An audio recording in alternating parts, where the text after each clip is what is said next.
La France rurale doit-elle relever? Emmanuel Macron veut se défaire de son image de président des villes. Pour ce faire, le chef de l'État a décidé de s'exprimer au journal de 13h de Jean-Pierre Pernaut, regardé par une France plus rurale.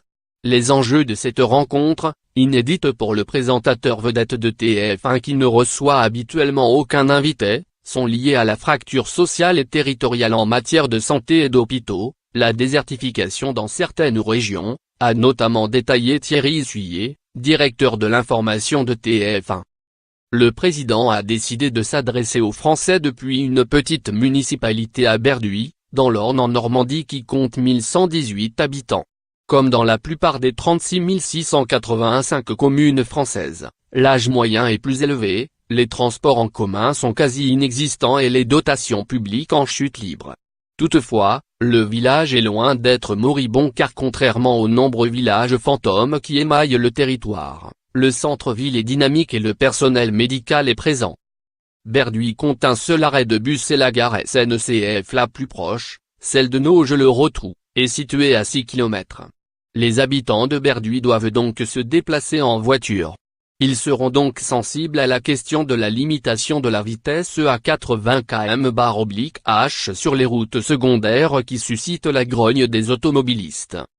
Ils suivront également avec intérêt d'éventuelles annonces concernant la fin des petites lignes SNCF.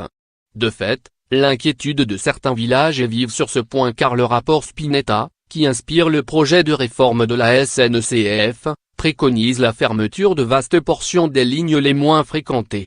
Ainsi, 9000 km de petites lignes ferroviaires sont ciblées. Pour l'heure, le gouvernement a toutefois fait savoir qu'il ne suivrait pas cette recommandation. Brigitte Louis-Péan, maire de Berduy, entend par ailleurs questionner le président sur les baisses de dotation de l'État aux collectivités. Les communes rurales vont subir ces réductions de plein fouet.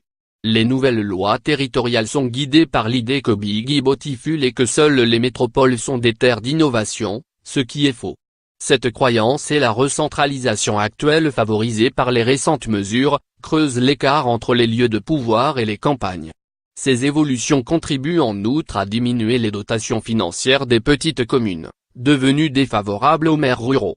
Il faut que ville et campagne soient égales pour fonder des partenariats, souligne Gérard-François Dumont, professeur à l'Université de Paris-Sorbonne. En 2018, dans des centaines de communes françaises, il n'y a toujours pas de réseau Internet et mobile, un vrai frein à l'implantation et au développement de certaines entreprises. Contre ce fléau, le gouvernement et les 4 grands opérateurs français de téléphonie ont promis d'investir 3 milliards d'euros pour mettre fin à ces zones blanches d'ici 5 ans. Certaines communes restent sceptiques. L'enjeu du numérique est crucial pour les communes. L'État doit assurer l'égalité numérique de tous les territoires et donc des équipements numériques satisfaisants pour les territoires ruraux. Si l'on ne fait rien, nous risquons une fracture des territoires, la citoyenneté est en jeu, alerte Gérard-François Dumont. Autrefois, chaque village comptait un médecin, aujourd'hui la situation est critique. La France entière est confrontée à une pénurie de personnel médical mais la situation est encore plus tendue dans les territoires ruraux, déplore Gérard-François Dumont. Les zones rurales n'ont eu de cesse de voir partir leurs médecins généralistes, et a fortiori les spécialistes, accélérés par l'urbanisation du territoire et la concentration de la population dans les villes. Une situation qui renforce l'inégalité d'accès aux soins entre grandes villes et campagnes, où les délais et les distances pour prendre des rendez-vous s'allongent. Pénurie de médecins, il existe des déserts médicaux dans des zones très peuplées. La vacance commerciale, c'est-à-dire le taux de le Covid, atteint 8,2% dans les centres-bourgs des villes moyennes, contre 6,6% en moyenne au niveau national, selon les chiffres du ministère. Ces villes moyennes, de 30 à 40 000 habitants, concentrent 23% de la population française et 26% de l'emploi, tout en étant confrontées à d'importantes difficultés, avec notamment un taux de pauvreté de 17,8%, contre 14,5% nationalement. Depuis le début des années 2010, le phénomène s'accélère notamment dans le nord de la France et autour d'une diagonale Meuse-Land, sur fond de démographie en berne, de chômage supérieur à la moyenne et de construction de grandes surfaces en périphérie des villes, soulignait l'été dernier un rapport d'étape rendu au Sénat.